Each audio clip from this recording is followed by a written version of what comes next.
Guarani Cachoeira, para Maranhão, entrou na área, pé canhoto, bateu cruzado, entrou, Isaac bateu, é gol!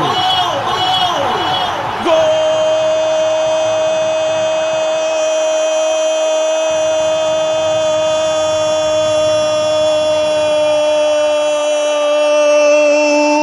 Do Bugre!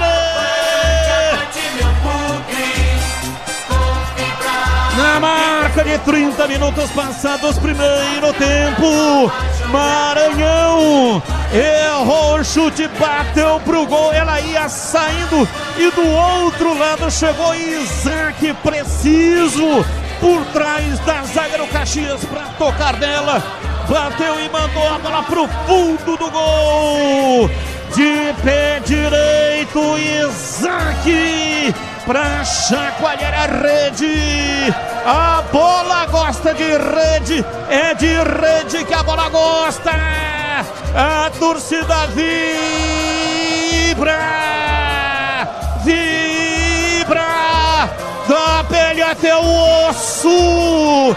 Dali Guarani, dali Bugre, dali Guarani, dali Bugre. A festa maior do futebol. Isaac vai na rede.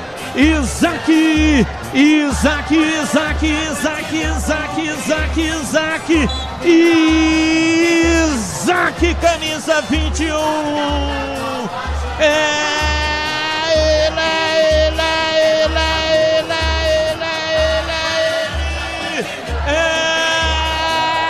Ele, o autor do gol. Hoje sempre Guarani. Guarani 1, Caxias 0 e o detalhe do gol é seu Breno Beretta. O detalhe com participação nesse gol de dois jogadores que são bastante contestados no time titular. Primeiro o Maranhão, que conseguiu ganhar da defesa, partiu no 1 contra 1 contra o zagueiro, chutou a bola errado pro gol, mas ela sobrou no canto direito pro Isaac.